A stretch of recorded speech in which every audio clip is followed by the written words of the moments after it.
कैसे हैं दोस्तों? आज हम चैप्टर नंबर 7 के एमसीक्यूज को डिस्कस करेंगे। Chapter number 7 solution and electrolytes. देखिए, फर्स्ट एमसीक्यू में हमसे पूछा जा रहा है which of the following statement is correct about electrolytes.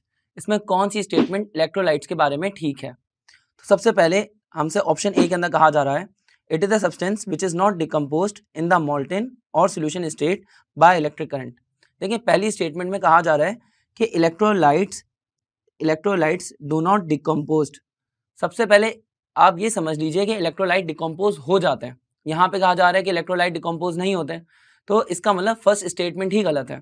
सबसे पहली स्टेटमेंट तो गलत हो गई क्योंकि इलेक्ट्रोलाइट डिकम्पोज होते हैं। लेट से हमारे पास सोडियम क्लोराइड है, तो सोडियम क्लोराइड टूट जाएगा Na+ आयन में और Cl- आयन में, यानी कि कैट में और एनाइन में ब्रेक हो जाएगा। तो फर्स्ट स्टेटमेंट गलत हो गई। अगर हम ऑप्शन बी की बात करें तो ऑप्शन बी में हमसे कहा जा रहा है it allows electricity to pass through and it is chemically decomposed, कि इलेक्ट्रोलाइट जो होते हैं वो अपने अंदर से इलेक्ट्रिसिटी को पास होने देते हैं और साथ में डिकम्पोज भी हो जाते हैं।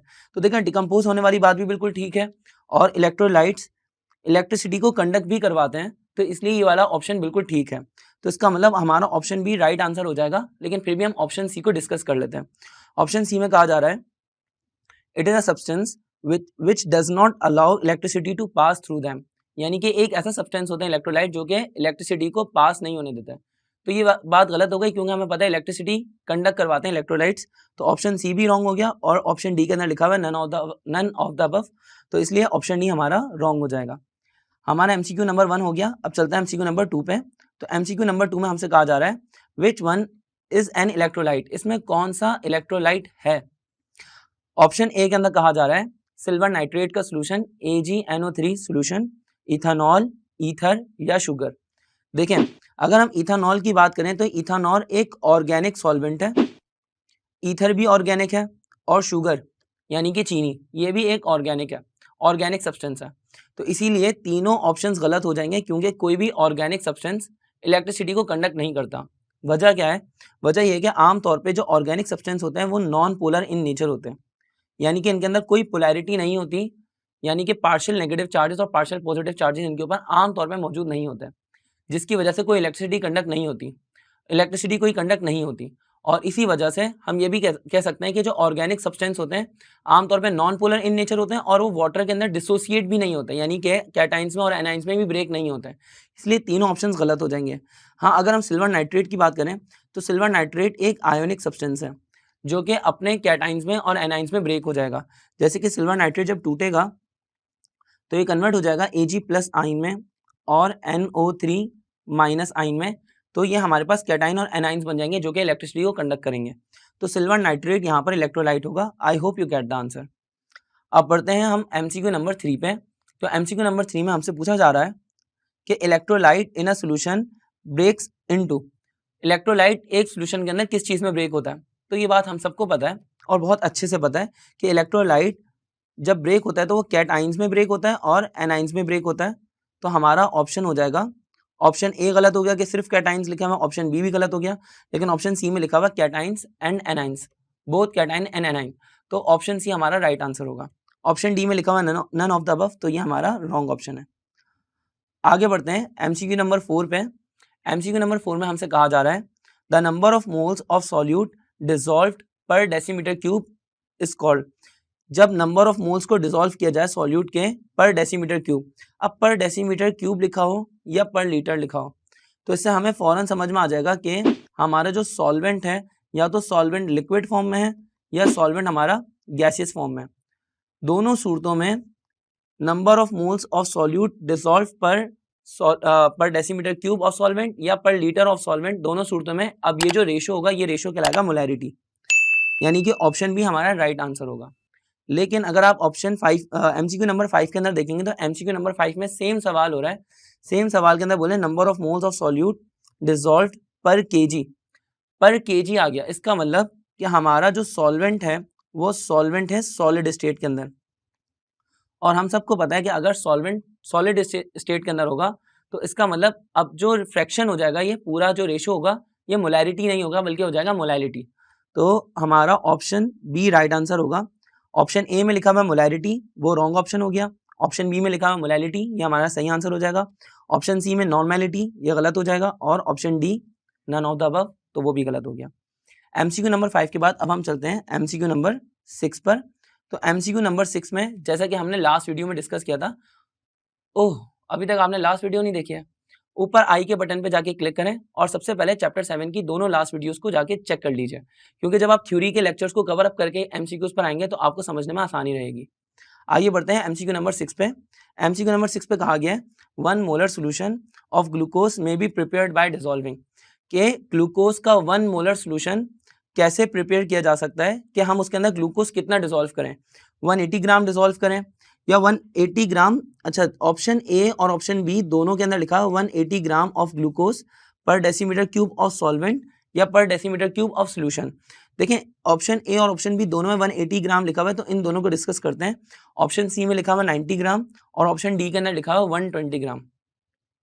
सबसे पहले हम मास को कैलकुलेट करते हैं, फिर ऑप्शन ए और ऑप्शन बी के ऊपर बात करेंगे। अगर हमारे पास मास हमने निकालना है तो हमारे पास फॉर्मूला होता है नंबर ऑफ मोल्स का, number of moles equals to mass upon molar mass. देखें लास्ट वीडियो में हमने डिस्कस किया था कि अगर 1 मोलर सोल्यूशन बनाना है तो हमारे पास मोल्स भी 1 होने चाहिए। 1 मोलर सोल्यूशन में मोल्स होंगे 1, तो हमने मोल्स की जगह पे 1 रखा। ग्लूकोज का मोलर मास आप कैलकुलेट कर सकते हैं C6H12O6 का, तो ये हो जाएगा टोटल कैलकुलेट करने के बाद 180, कि कार्बन का होता है 12, 12 6 78, हाइड्रोजन का 1, 1 को 12 से मल्टीप्लाई किया तो 12, और ऑक्सीजन को 6 से मल्टीप्लाई किया और ऑक्सीजन का होता है 16, 16 6 98, 96, और इन सबको एडअप कर लेंगे तो ये हो जाएगा 180। ये बहुत बेसिक कैलकुलेशन है, आप खुद से कर सकते हैं। अब हमने यहाँ पे क्या किया, मास की जगह पे m लिखा, मोलर मास की जगह पे आएगा 180, 180 1 से मल्टीप्लाई हो जाएगा 180 ग्राम और हमारे पास मास आ जाएगा 180 ग्राम। अब मास 180 ग्राम आ रहा है तो इसका मतलब ऑप्शन सी और ऑप्शन डी तो गलत हो गया। अब रह गया ऑप्शन ए और ऑप्शन बी, जहाँ पे दोनों पे लिखा हुआ है 180 ग्राम ऑफ ग्लूकोज पर डेसीमीटर क्यूब। लेकिन अगर आप ऑप्शन ए में देखेंगे तो ऑप्शन ए के अंदर लिखा हुआ पर डेसीमीटर क्यूब ऑफ सोल्यूशन और पर डेसीमीटर क्यूब ऑफ सॉल्वेंट। देखिए ये आपको घुमाया हुआ है, बहुत आसान सी बात है। ये डेसीमीटर क्यूब ना ये सॉल्वेंट का होता है, यानी कि सॉल्यूट और सॉल्वेंट दोनों मिक्स करके सोल्यूशन फॉर्म होता है। तो हमें मास बता दिया सॉल्यूट का कि सॉल्यूट का 180 ग्राम होना चाहिए, जबकि सॉल्वेंट होना चाहिए 1 डेसीमीटर क्यूब। सोल्यूशन तो इन दोनों का मिक्सअप हो जाएगा, इन दोनों का मिक्सचर हो जाएगा, तो सोल्यूशन वाला ऑप्शन गलत है। यानी कि ऑप्शन बी के अंदर जो लिखा हुआ है पर डेसीमीटर क्यूब ऑफ सॉल्वेंट के 1 डेसीमीटर क्यूब सॉल्वेंट का होना चाहिए, ये बात बिल्कुल ठीक है। तो option B is the right answer. आगे बढ़ते हैं। एमसीक्यू नंबर 7 में हमसे कहा जा रहा है a semi molar solution of sodium hydroxide can be prepared by dissolving. Semi molar solution sodium hydroxide का कैसे बनाया जा सकता है, कि हम उसमें कितना सोडियम हाइड्रोक्साइड डिसॉल्व करें। 40 ग्राम पर डेसीमीटर क्यूब ऑफ सोल्यूशन, 80 ग्राम पर डेसीमीटर क्यूब ऑफ सोल्यूशन, या 20 ग्राम या 0.4 ग्राम। देखें सोल्यूशन की वर्ड से यहाँ पे कोई कंफ्यूज होने की जरूरत नहीं है, आपको मास बताना है कि कितना मास होना चाहिए सोडियम हाइड्रोक्साइड का। अगर बोला गया है सेमी मोलर, सेमी मोलर मतलब उसकी मोलैरिटी है 0.5, मोलैरिटी है 0.5। अगर मोलैरिटी 0.5 है तो हमने ये लास्ट वीडियो में डिस्कस किया था कि मोल्स भी 0.5 होंगे। तो नंबर ऑफ मोल्स का फॉर्मूला लगाएं, नंबर ऑफ मोल्स का फॉर्मूला हो जाएगा मास upon molar mass. Number of moles की जगह पे आ जाएगा 0.5, मास की जगह पे m, मोलर मास NaOH की जगह आएगा 23 प्लस ऑक्सीजन का 16 और हाइड्रोजन का 1। इन सबको टोटल कर लेंगे तो आप ये हो जाएगा 40। तो यहाँ पे आपने मोलर मास की जगह पे रखा 40। अब देखें 0.5 मल्टीप्लाई हो जाएगा 40 से, क्योंकि 40 यहाँ पे डिनोमिनेटर में था, डिवाइड में था, उधर जाके मल्टीप्लाई हो गया, और यहाँ पे m की जगह पे मास आ गया। अब 0.5 की जगह पे आप रख लेंगे 1/2 multiply by 40 equals to m। देखिए 2 1 ज़ा 2, 2 20 ज़ा 40, तो मास आ जाएगा हमारे पास 20 ग्राम। दोबारा समझ लीजिए 0.5 की जगह पे आपने रखा 1/2 और 40 को 2 से डिवाइड किया, तो हमारे पास आंसर आ जाएगा 20 ग्राम। तो 20 ग्राम कहाँ पर मौजूद है, ऑप्शन सी में, तो ऑप्शन सी आपका राइट आंसर होगा। आइए चलते हैं एमसीक्यू नंबर 8 के ऊपर। तो एमसीक्यू नंबर 8 पे क्या लिखा हुआ है, एमसीक्यू नंबर 8 पे लिखा हुआ है अ solution is made by 9.8 gram of sulphuric acid पर 1000 centimetre cube of solution, it's molarity will be. हमें मोलैरिटी बतानी है, सॉल्यूशन बता रहे हैं कि सॉल्यूशन जो है वो कैसे बनाया गया, कि 9.8 ग्राम हमने डिसॉल्व किया सल्फ्यूरिक एसिड का, और वॉल्यूम बता रहे हैं कि 1000 सेंटीमीटर क्यूब है। सबसे पहले तो 1000 सेंटीमीटर क्यूब को आप डेसीमीटर क्यूब में कन्वर्ट कर लीजिए। 1000 सेंटीमीटर क्यूब को डेसीमीटर क्यूब में कन्वर्ट करने के लिए आपको 1000 से ही डिवाइड करना पड़ेगा। ये वाली वीडियो भी नहीं देखी होगी तो दोबारा आई के बटन पे क्लिक कीजिए और चैप्टर नंबर 2 के अंदर ये सारी कन्वर्जन आपको मिल जाएंगी। और अब आइए इस कन्वर्जन को समझते हैं, बहुत आसान है। देखिए सेंटीमीटर, 1 सेंटीमीटर बराबर होता है 10 डेसीमीटर के। अगर हम क्यूब की बात करेंगे तो 1 सेंटीमीटर का होल क्यूब बराबर हो जाएगा 10 डेसीमीटर के होल क्यूब के। तो ये क्या हो जाएगा, 1 सेंटीमीटर का होल क्यूब बराबर हो जाएगा 10 का क्यूब, 10 का क्यूब हो जाएगा 1000 और 1000 डेसीमीटर क्यूब। तो इसका मतलब 1 सेंटीमीटर क्यूब जो होता है, सॉरी मैंने गलती कर दी यहाँ पे, 1 डेसीमीटर बराबर होता है 10 सेंटीमीटर के, और मैंने यहाँ पे उल्टा कर दिया। 1 डेसीमीटर बराबर होता है 10 सेंटीमीटर के। अगर हम दोनों साइड पे क्यूबिंग करेंगे तो ये हो जाएगा 1 डेसीमीटर का होल क्यूब बराबर हो जाएगा 10 सेंटीमीटर के होल क्यूब के। अभी क्या हो जाएगा, 1 का क्यूब 1 और डेसीमीटर क्यूब इक्वल्स टू 10 का क्यूब हो जाएगा 1000 और साथ में सेंटीमीटर क्यूब। तो 1 डेसीमीटर क्यूब बराबर होता है 1000 सेंटीमीटर क्यूब के। तो अगर आपको कोई भी वैल्यू सेंटीमीटर क्यूब के अंदर गिवन है तो आप उसको 1000 से डिवाइड कर लीजिए ताकि वो डेसीमीटर क्यूब के अंदर कन्वर्ट हो जाए। अब यहाँ पे 1000 सेंटीमीटर क्यूब गिवन था, उसको 1000 से ही डिवाइड किया तो हो जाएगा 1 डेसीमीटर क्यूब। अब इसका मतलब वॉल्यूम 1 डेसीमीटर क्यूब है तो आप सिर्फ नंबर ऑफ मोल्स पे फोकस करिए। अगर नंबर ऑफ मोल्स आपके निकल आते हैं तो मोलैरिटी भी उतनी ही होगी। नंबर ऑफ मोल्स निकालने का क्या फॉर्मूला है, नंबर ऑफ मोल्स निकालने का फॉर्मूला होता है मास अपॉन मोलर मास। तो नंबर ऑफ मोल्स हमें मास गिवन है 9.8 ग्राम, तो मास की जगह पे हमने 9.8 लिखा। सल्फ्यूरिक एसिड की जगह पे आप क्या करेंगे, हाइड्रोजन का 2, सल्फर का 32 और ऑक्सीजन का 16, 16 4 64, इन सबको ऐड कर लेंगे तो 2 + 32 हो जाएगा 34, 34 + 64 हो जाएगा 98। तो 9.8 को 98 से डिवाइड करना है। 9.8 1 जा 9.8 और 9.8 10 जा 98। तो 1 डिवाइडेड बाय 10, हमें पता है कि अगर डिनोमिनेटर में 10 हो तो हम ऊपर एक पॉइंट या एक डेसिमल ऐड कर देते हैं, जैसे कि ये हो जाएगा 0.1, तो 0.1 हमारा राइट आंसर होगा। तो यहाँ पर देखें ऑप्शन बी के अंदर आ रहा है 0.1 मोलर सोल्यूशन। अगर लेट से आपको 1 को 100 से डिवाइड करना होता तो बहुत आसान है, आप ऊपर एक मरतबा एक डेसिमल ऐड करते हैं पॉइंट, और फिर क्योंकि 100 है, 100 का मतलब हो गया 10 की पावर 2, तो आपने एक डेसिमल ऐड करना है और एक जीरो ऐड करना है, तो इसका आंसर हो जाएगा 0.01 या 0.01 भी जिसको कहा जा सकता है। आइए बढ़ते हैं एमसीक्यू नंबर 9 पे। तो एमसीक्यू नंबर 9 पे हमसे पूछा जा रहा है what would be the molarity of the solution if exactly 5.85 gram of sodium chloride is dissolved in sufficient water to make 1 decimeter cube of solution। Again volume जो given है वो 1 डेसीमीटर क्यूब गिवन है। देखिए आपको जब volume 1 decimetre cube given हो तो आप सिर्फ मास पे फोकस करें, आपने मास निकाल लेना है, यानी कि मोल्स से आपको पता लग मास आपको गिवन है, आपने मोल्स निकाल लेना है, तो आपको मोल्स से पता लग जाएगा कि उसकी मोलैरिटी क्या होगी। बहुत आसान है। मोलैरिटी का वैसे तो फॉर्मूला लिख देता हूँ, मोलैरिटी का फॉर्मूला होता है number of moles divided by volume. देखिए नंबर ऑफ मोल्स की जगह पे आपने फॉर्मूला खोला मास अपॉन मोलर मास, वॉल्यूम की जगह पे आप 1 पुट करें क्योंकि 1 डेसीमीटर क्यूब गिवन है। तो अगेन जब आप किसी भी चीज़ को 1 से डिवाइड करेंगे तो आंसर वही चीज़ आ जाएगी, यानी कि कोई फर्क नहीं पड़ेगा, इसीलिए हम 1 को ज़्यादा फोकस नहीं कर रहे हैं, हमें मोल्स के ऊपर फोकस करना है। तो मोल्स निकालने के लिए हम क्या कर रहे हैं, मास हमें गिवन है कितना, मास हमें गिवन है 5.85 ग्राम, मोलैरिटी इक्वल्स टू मास की जगह पे लिखा 5.85 ग्राम, मोलैरिटी निकालनी है तो हमने क्या किया NaCl का मोलर मास निकाला, सोडियम का 23 और क्लोरीन का 35.5, इन सबको एडअप कर लेंगे तो 23 + 35.5 ये हो जाएगा 0.5, ऐसे आ जाएगा 3 + 5 8 और 2 + 3 5, तो हमारे पास ये हो जाएगा 58.5।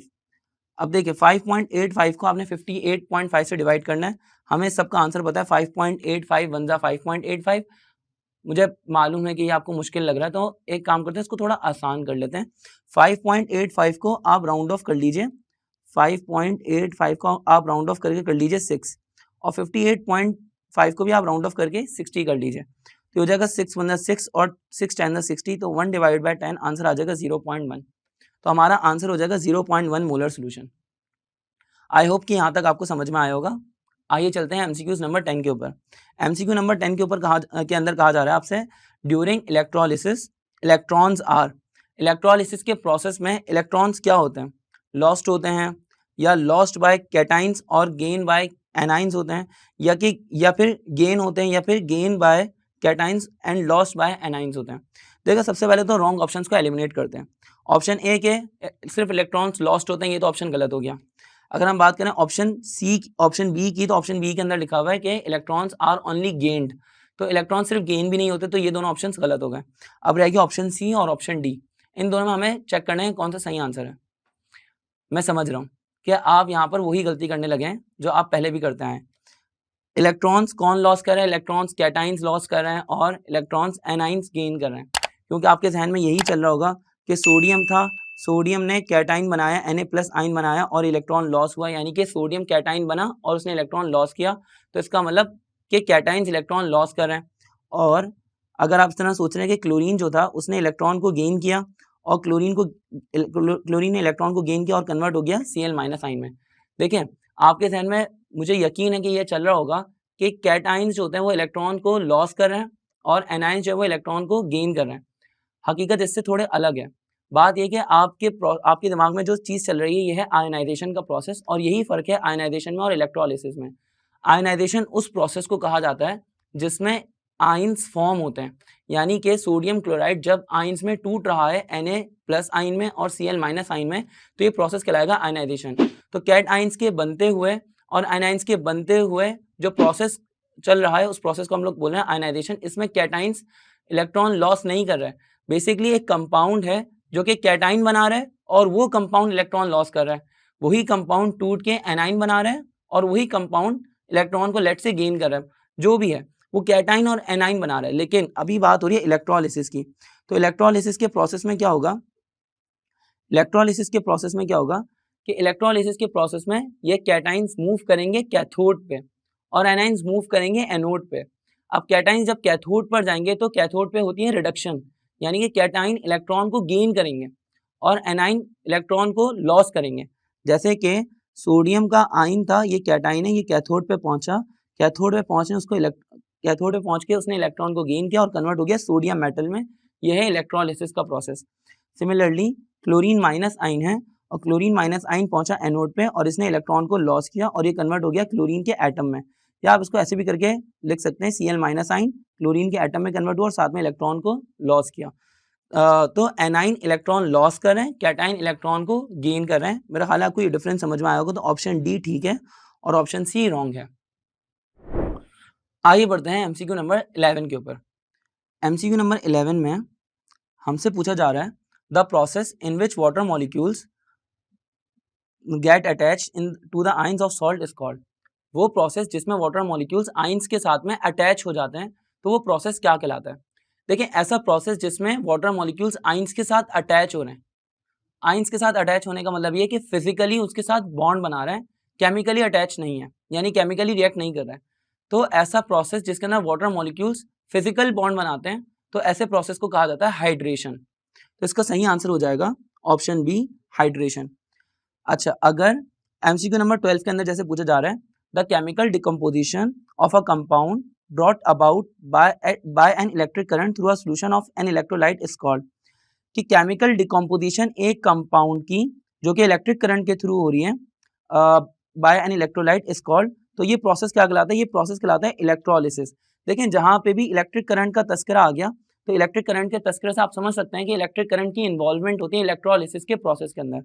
तो यहाँ पर हाइड्रोलिसिस का प्रोसेस भी नहीं होगा, हाइड्रेशन भी नहीं होगा और आयनाइजेशन भी नहीं होगी।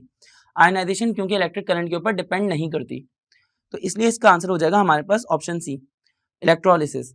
हम बात कर रहे थे हाइड्रेशन और हाइड्रोलिसिस में। देखें हाइड्रोलिसिस के अंदर कोई भी चीज़ वाटर के साथ में रिएक्ट कर जाती है तो वाटर डिसोसिएट हो जाता है। हाइड्रेशन के अंदर वाटर मॉलिक्यूल्स रिएक्ट नहीं करते, तो इसलिए वाटर मॉलिक्यूल डिसोसिएट नहीं होता। हाइड्रेशन फिजिकल चेंज है और हाइड्रोलिसिस केमिकल चेंज। आइए बढ़ते हैं एमसीक्यू नंबर 13 के ऊपर। एमसीक्यू नंबर 13 में हमसे पूछा जा रहा है the process in which water reacts chemically with salt to form either acid और बेसिक सोल्यूशन इज कॉल्ड, यानी कि वो केमिकल रिएक्शन जिसमें वाटर रिएक्ट करता है किसी भी सब्सटेंस के साथ, किसी भी सॉल्ट के साथ, चाहे फिर वो एसिडिक सोल्यूशन बनाए या बेसिक सोल्यूशन बनाए, तो इस प्रोसेस का नाम क्या होता है? देखिए वाटर रिएक्ट कर रहा है केमिकली, हम ये बात समझ चुके हैं जब वाटर केमिकली रिएक्ट करता है यानी वाटर डिकम्पोज हो जाता है, केमिकली रिएक्ट करता है, तो ये प्रोसेस कहलाता है हाइड्रोलिसिस। अब हाइड्रोलिसिस के प्रोसेस में पीएच चेंज हो जाती है, फिर या तो सोल्यूशन एसिडिक बनेगा या तो सोल्यूशन बेसिक बनेगा, यानी कि पीएच चेंज हो जाएगी 7 से, वाटर की पीएच होती है 7 से चेंज हो जाएगी, या तो कम हो जाएगी तो एसिडिक और 7 से ज़्यादा हो जाएगी तो बेसिक। आइए आगे बढ़ते हैं। हमसे पूछा जा रहा है एमसीक्यू नंबर 14 में, एमसीक्यू नंबर 14 में हमसे पूछा जा रहा है when an electric current is passed through a solution of electrolyte through a solution of electrolyte anions move towards. देखें, हमसे पूछा जा रहा है कि एक इलेक्ट्रिक करंट पास किया जा रहा है सॉल्यूशन के अंदर से, उस सॉल्यूशन के अंदर इलेक्ट्रोलाइट मौजूद है, अब इलेक्ट्रिक करंट पास किया जा रहा है, तो एनाइंस कहाँ पर मूव करेंगे? एनाइंस मूव करते हैं एनोड की तरफ। आइए बढ़ते हैं एमसीक्यू नंबर 15 पे। तो एमसीक्यू नंबर 15 में हमसे पूछा जा रहा है which technique is used to predict whether precipitation will occur और नॉट अंडर गिवन कंडीशंस। हमसे ये पूछा जा रहा है कि कौन सी टेक्निक ऐसी है जिसके जरिए हम पता कर सकते हैं कि प्रेसिपिटेशन होगी या नहीं होगी।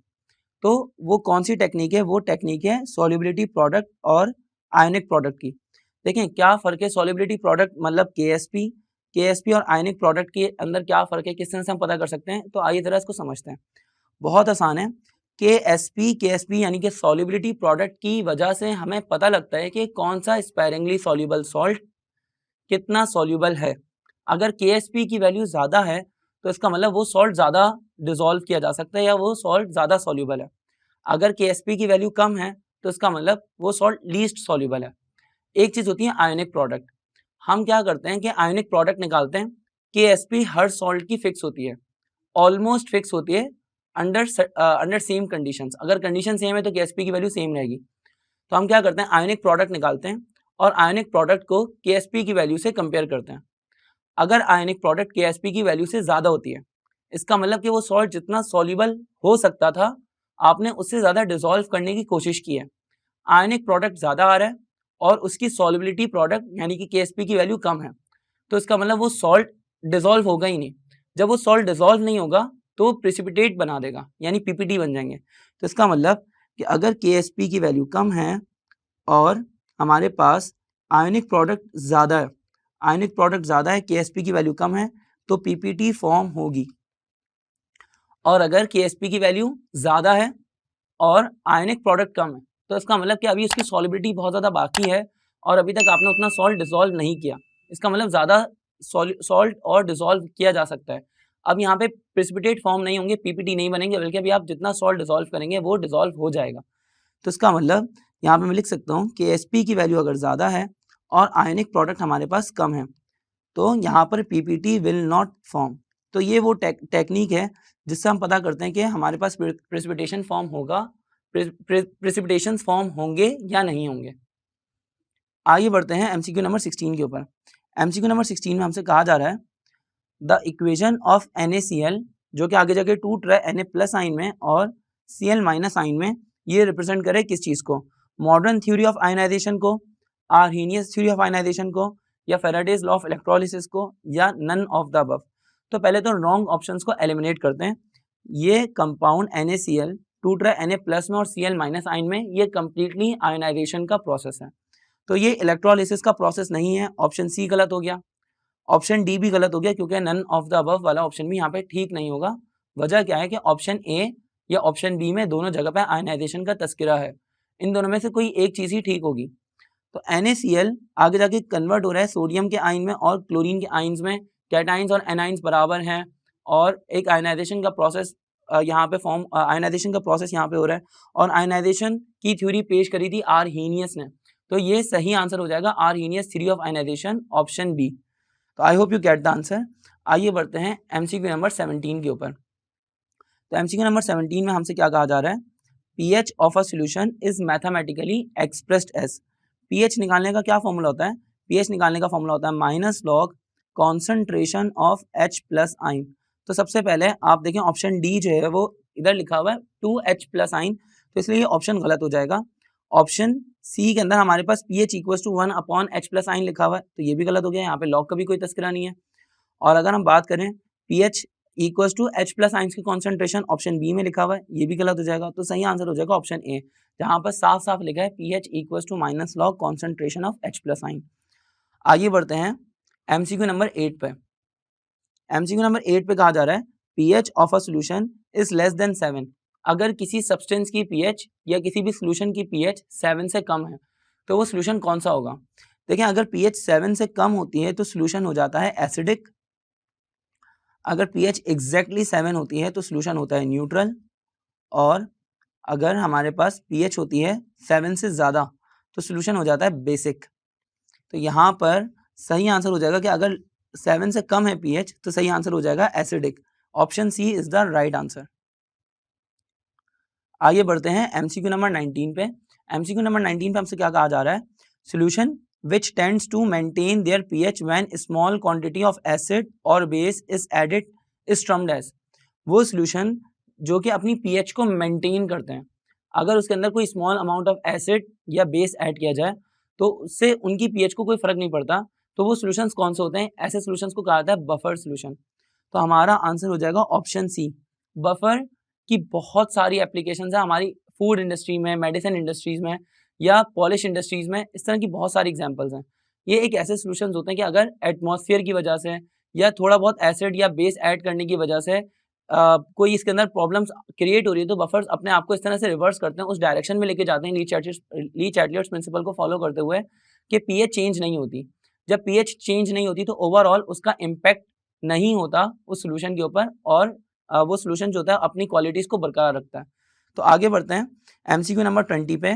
एमसीक्यू नंबर 20 में हमें कहा जा रहा है for a strong acid and weak base titration the suitable indicator is. एक बहुत अच्छा सवाल है। अगर हमारे पास स्ट्रॉन्ग एसिड होगा और वीक बेस होगा तो टाइट्रेशन के अंदर हम कौन सा इंडिकेटर यूज करेंगे। हम इसको थंब रूल करके याद कर लेते हैं। स्ट्रॉन्ग बेस, अगर हमारे पास स्ट्रॉन्ग बेस है तो नॉर्मली जो हम इंडिकेटर यूज करते हैं वो होता है फिनोफ्थलीन। और अगर हमारे पास स्ट्रॉन्ग एसिड हो तो स्ट्रॉन्ग एसिड में हम जो इंडिकेटर यूज करते हैं वो इंडिकेटर होता है मिथाइल ऑरेंज। तो आपने जस्ट इसको एज इट इज याद रखना है, strong acid methyl orange, strong base phenolphthalein.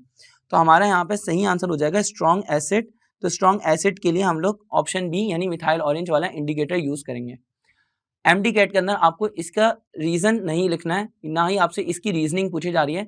मैं आपको रीजन समझा देता हूँ, अगर आपको याद हो तो ठीक है, और अगर याद ना हो तो आप इसको स्किप कर सकते हैं। टाइट्रेशन का प्रोसेस आपको अपने ध्यान में लेकर आना पड़ेगा। टाइट्रेशन का प्रोसेस कुछ ऐसा था कि आपने बीकर के अंदर एक सब्सटेंस रखा था और ऊपर ब्यूरेट के अंदर एक सब्सटेंस को ऐड किया था। तो जो भी आपके क्लास टीचर होंगे या जो भी आपकी क्लास टीचर होंगी तो उन्होंने कहा होगा कि अगर स्ट्रॉन्ग बेस है तो स्ट्रॉन्ग बेस को ब्यूरेट के अंदर रखें, और वीक एसिड है तो वीक एसिड को बीकर के अंदर रखें। देखें, जो भी चीज़ वीक होती है तो वीक एसिड है लेट्स से, तो वीक एसिड को हम लोग बीकर के अंदर रखते हैं। अब वीक एसिड को बीकर के अंदर रखा और ब्यूरेट से इसको टाइट्रेट किया, यानी ड्रॉप बाय ड्रॉप हमने इसको टाइट्रेट किया, इसको न्यूट्रलाइज किया, तो वीक एसिड जल्दी से न्यूट्रलाइज हो जाएगा। जल्दी से न्यूट्रलाइज होने का मतलब ये है कि स्ट्रॉन्ग बेस जो होगा उसको कंप्लीटली न्यूट्रलाइज कर देगा, कंप्लीटली डिस्ट्रॉय कर देगा, और उसको इंडिकेट कर देगा एक इंडिकेटर। जैसे कि अगर आपने फिनोफ्थलीन यूज किया है तो फिनोफ्थलीन जो है, फिनोफ्थलीन बेस एसिड के अंदर कोई कलर शो नहीं करता, यानी कि आपने एसिड के अंदर अगर फिनोफ्थलीन डाला था तो फिनोफ्थलीन एसिड के अंदर कोई कलर शो नहीं करेगा। जब बेस आएगा तो बेस पहले एसिड को न्यूट्रलाइज करेगा और फिर वो बेस फिनोफ्थलीन से रिएक्ट करके पिंक कलर शो करेगा।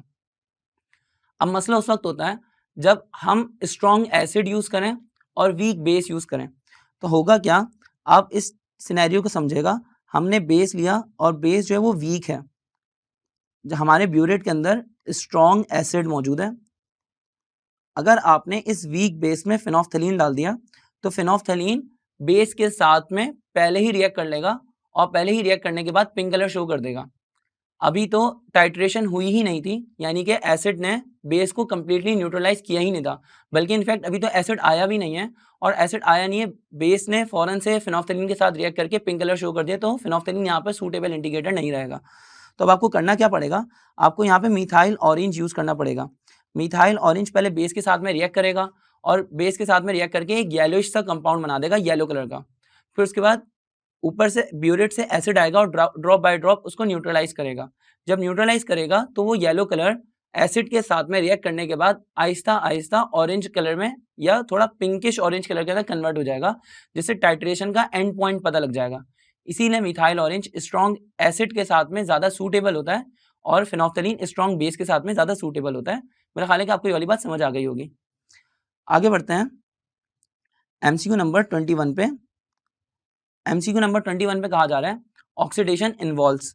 ऑक्सीडेशन में क्या होता क्या है? ऑक्सीडेशन में लॉस ऑफ इलेक्ट्रॉन होता है, या गेन ऑफ ऑक्सीजन होता है, या लॉस ऑफ H+ आयन होता है। ये 3 मतलब होते हैं ऑक्सीडेशन के अंदर। तो यहाँ पर देखते हैं सही मतलब क्या है। तो यहाँ पर सही मतलब है option B, loss of electron. Option A में लिखा हुआ गेन ऑफ इलेक्ट्रॉन, ये गलत हो गया। डिक्रीज इन ऑक्सीडेशन नंबर, ये भी गलत है, क्योंकि हमें पता है ऑक्सीडेशन के अंदर ऑक्सीडेशन नंबर बढ़ता है। आइए जरा बढ़ते हैं एमसीक्यू नंबर 22 पे। एमसीक्यू नंबर 22 में हमें कहा जा रहा है कि ऑक्सीडेशन नंबर क्लोरीन का क्या होगा पोटेशियम क्लोरेट के अंदर, KClO3 के अंदर क्लोरीन का ऑक्सीडेशन नंबर क्या होगा। बहुत आसान है, चेक कर लीजिए।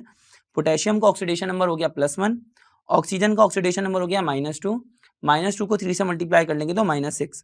क्लोरीन का ऑक्सीडेशन नंबर हमें मालूम करना है, तो हमने Cl की जगह पे Cl लिख लिया, इक्वल्स टू 0 इसलिए लिखेंगे क्योंकि ओवरऑल कंपाउंड पे कोई चार्ज नहीं है। +1 -6 हो गया -5। अब -5 ऑपोजिट साइड पे चले जाएगा तो हो जाएगा +5, यानी कि यहाँ पे क्लोरीन जो है वो +5 का ऑक्सीडेशन स्टेट शो कर रहा है। यहाँ पे सही आंसर हो जाएगा ऑप्शन सी, +5। आइए बढ़ते हैं एमसीक्यू नंबर 23 पे। तो एमसीक्यू नंबर 23 में हमें कहा जा रहा है oxidation number of chromium in potassium dichromate K2Cr2O7। बहुत आसान है, K2Cr2O7 हम ऐसे ही लिखेंगे सबसे पहले, उसके बाद पोटेशियम का ऑक्सीडेशन नंबर लिखेंगे। पोटेशियम का ऑक्सीडेशन नंबर होता है +1, +1 को 2 से मल्टीप्लाई करके कर देंगे +2, और क्रोमियम 2 है तो यहाँ पे लिखेंगे 2Cr। ऑक्सीजन का ऑक्सीडेशन नंबर होगा -2, -2 को 7 से मल्टीप्लाई करेंगे तो हो जाएगा -14 इक्वल्स टू 0। अभी क्या हो जाएगा 2Cr +2 -14 हो जाएगा -12 equals to 0। 2Cr -12 opposite side पे जाके हो जाएगा +12, 2 1 2, 2 6 12, Cr इक्वल्स टू +6, यानी कि क्रोमियम जो ऑक्सीडेशन स्टेट शो कर रहे हैं यहाँ पे वो है +6। तो हमारा राइट आंसर हो जाएगा ऑप्शन बी। आइए बढ़ते हैं एमसीक्यू नंबर 24 पे। एमसीक्यू नंबर 24 में हमें कहा जा रहा है pH of distilled water is, distilled water की पीएच कितनी होती है। तो डिस्टिल्ड वाटर की पीएच होती है 7, एग्जैक्टली 7, क्योंकि डिस्टिल्ड वाटर कंप्लीटली न्यूट्रल होता है। आइए बढ़ते हैं एमसीक्यू नंबर 25 पे। 25 में कहा जा रहा है reverse process of neutralisation is known as, neutralisation का जो ऑपोजिट प्रोसेस है वो क्या कहलाता है। तो न्यूट्रलाइजेशन का जो ऑपोजिट प्रोसेस होता है वो कहलाता है हाइड्रोलिसिस। अब ये मैं कैसा कह सकता हूँ, न्यूट्रलाइजेशन के अंदर होता क्या है कि न्यूट्रलाइजेशन में एसिड और बेस आपस में रिएक्ट करते हैं और आगे जाके बनाते हैं सॉल्ट और वाटर। तो यहाँ पर सॉल्ट और वाटर फॉर्म होते हैं न्यूट्रलाइजेशन के प्रोसेस में। अगर मैं इसी प्रोसेस को उल्टा कर दूं, एक बात आपको अपने ध्यान में रखनी चाहिए कि सारे न्यूट्रलाइजेशन के प्रोसेस रिवर्सिबल नहीं होते, कुछ कुछ न्यूट्रलाइजेशन के प्रोसेस ही रिवर्सिबल होते हैं। तो हम यहाँ पे उस रिएक्शन की बात करें जो कि रिवर्सिबल है, तो हम रिवर्स प्रोसेस कर रहे हैं। जब सॉल्ट वाटर के साथ में रिएक्ट करेगा तो सॉल्ट वाटर के साथ में रिएक्ट करने के बाद एसिड बना देगा और बेस फॉर्म करेगा। तो होगा क्या कि सॉल्ट की पीएच कुछ और होगी और वाटर की पीएच 7, तो यहाँ पे पीएच भी चेंज हो जाएगी, केमिकल चेंज होगा, तो इसलिए प्रोसेस हाइड्रोलिसिस कहलाएगा। आइए बढ़ते हैं एमसीक्यू नंबर 26 पे। तो एमसीक्यू नंबर 26 में कहा जा रहा है which one of the following aqueous solutions will be basic in nature.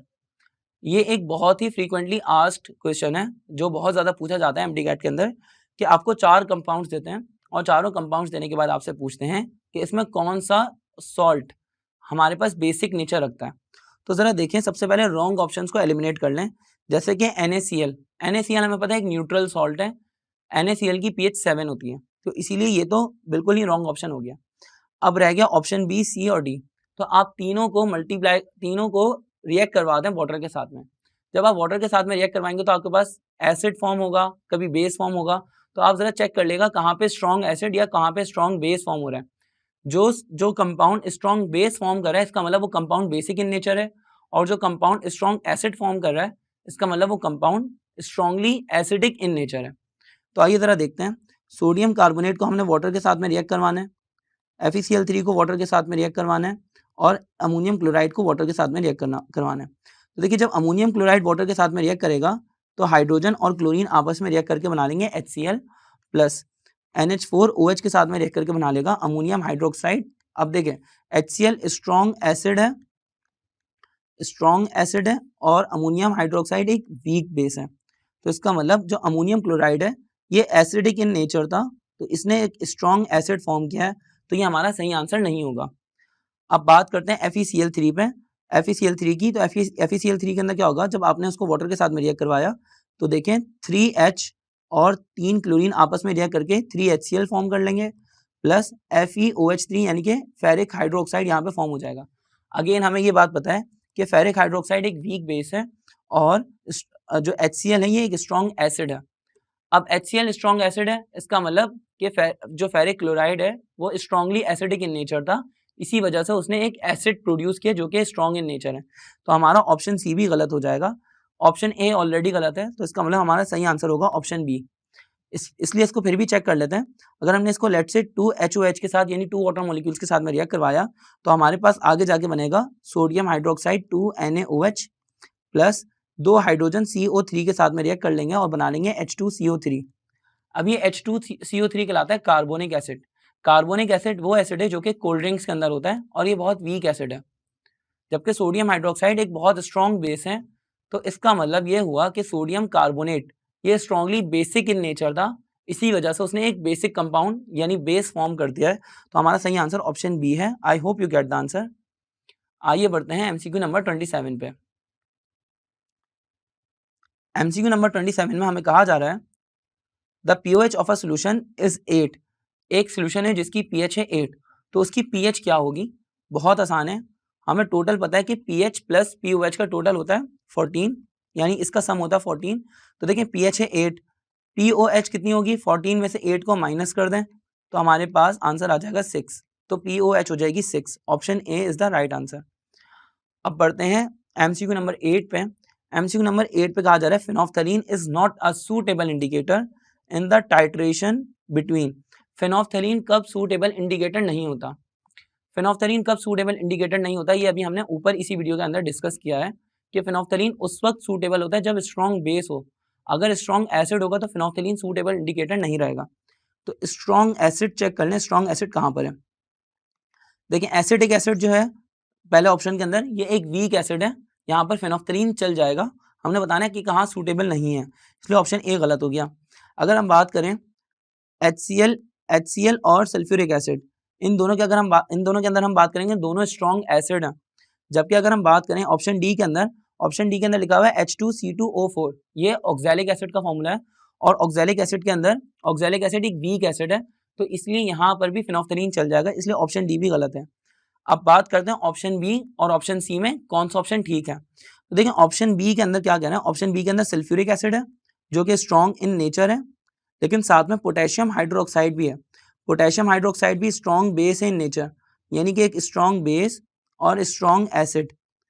तो यहाँ पर फेनोफ्थलीन चल सकता है क्योंकि हम लोग सल्फ्यूरिक एसिड को बीकर के अंदर लेंगे और यहाँ पर पोटेशियम हाइड्रोक्साइड को ब्यूरेट के अंदर लेंगे, तो यहाँ पर जो प्रॉब्लम क्रिएट होती है वो क्रिएट नहीं होगी। इसी वजह से ऑप्शन बी भी हमारा सही आंसर नहीं है, तो हमारा सही आंसर हो जाएगा ऑप्शन सी। ऑप्शन सी के अंदर क्यों होगा? क्योंकि ऑप्शन सी जो है उसके अंदर HCl गिवन है, HCl स्ट्रॉन्ग एसिड है और Na2CO3 ये एक बेसिक कंपाउंड है। अब Na2CO3 यानी सोडियम कार्बोनेट जो ये एक वीक बेस है, तो इसको हमें बीकर में ही लेना पड़ेगा और HCl जो है वो स्ट्रॉन्ग एसिड है, तो इसलिए हमें इसको ब्यूरेट के अंदर लेना पड़ेगा। तो अगेन ये वही प्रॉब्लम आएगी जो अभी ऊपर डिस्कस की गई है, वहाँ पे जाके आप देख सकते हैं। तो यहाँ पर सही आंसर हो जाएगा ऑप्शन सी।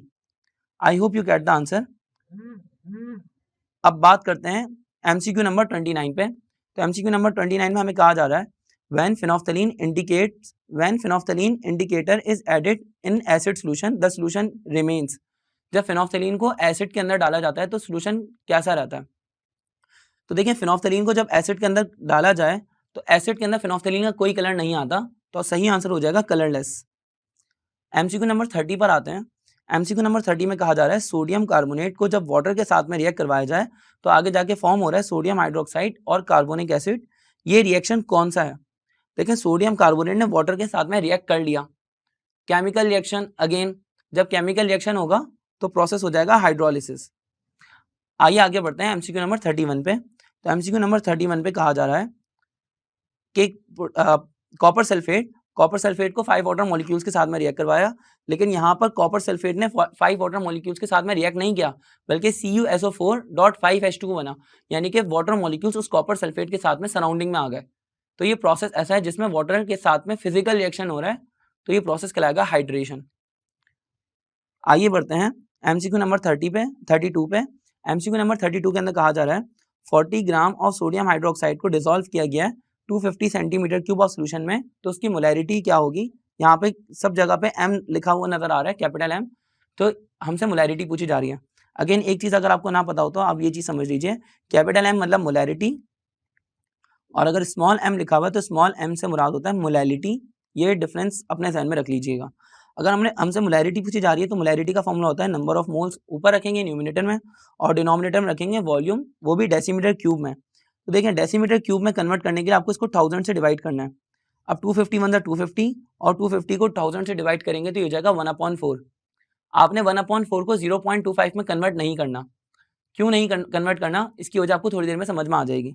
अगर हमने मोलैरिटी का फॉर्मूला यूज़ किया तो मोलैरिटी का फॉर्मूला है number of moles. Number of moles को खोलेंगे तो ये हो जाएगा मास अपॉन मोलर मास, और वॉल्यूम की जगह पे वॉल्यूम आ गया। अब देखिए मास कितना पुट करेंगे, सोडियम हाइड्रोक्साइड का मास गिवन है 40 ग्राम, और सोडियम हाइड्रोक्साइड का अगर हम मोलर मास निकालेंगे तो ये भी 40 आएगा कि सोडियम का 23, ऑक्सीजन का 16 और हाइड्रोजन का 1, तीनों को टोटल एडअप कर लेंगे तो हो जाएगा 40 डिवाइड बाय 40 और डिवाइड बाय वॉल्यूम की जगह पे आपने लिख लिया 1/4। 40 से 40 क्या हो जाएगा, कैंसिल आउट हो जाएगा। साथ में ये जो 4 डिनोमिनेटर में ये ऊपर जाके मल्टीप्लाई हो जाएगा, तो ये हो जाएगा 4 मोल्स पर डेसीमीटर क्यूब, या 4 इसकी मोलैरिटी आ जाएगी। तो ऑप्शन सी हमारा राइट आंसर है। आइए बढ़ते हैं एमसीक्यू नंबर 33 पे। तो एमसीक्यू नंबर 33 में क्या कहा जा रहा है, द रॉड और plate through which electric current enters और leaves the electrolyte in an electrolytic cell is called. वो रॉड या वो प्लेट जिसके जरिए इलेक्ट्रिक करंट एंटर होता है और फिर इलेक्ट्रिक करंट लीव कर देता है इलेक्ट्रोलाइटिक सेल को, तो वो प्रोसेस क्या कहलाता है, ये प्रोसेस, वो रॉड क्या कहलाती है, वो रॉड या प्लेट क्या कहलाती है, तो वो रॉड या प्लेट का नाम होता है इलेक्ट्रोड। ठीक है, आगे बढ़ते हैं एमसीक्यू नंबर 34 पे। एमसीक्यू नंबर 34 में कहा जा रहा है during electrolysis all ions move. देखिए ऑल आइंस कहाँ मूव करते हैं, कैटाइन कैथोड पे मूव करते हैं और एनाइन एनोड पे। तो सही आंसर हो जाएगा option B, towards oppositely charged plates, opposite charge plates की तरफ। कैटाइन पे पॉजिटिव चार्ज है और कैथोड पे नेगेटिव चार्ज है, तो ऑपोजिट चार्ज प्लेट की तरफ जाएगा। एनाइन के ऊपर नेगेटिव चार्ज है और एनोड पे पॉजिटिव चार्ज है, तो ऑपोजिट चार्ज प्लेट के ऊपर जाएगा। यहाँ तक हो सकता है आपको समझ में आ गया हो। तो आइए बढ़ते हैं एमसीक्यू नंबर 35 पे, which is the last MCQ. MCQ number 35 में हमसे कहा जा रहा है the electrode through which electrons enter the electrolytic cell.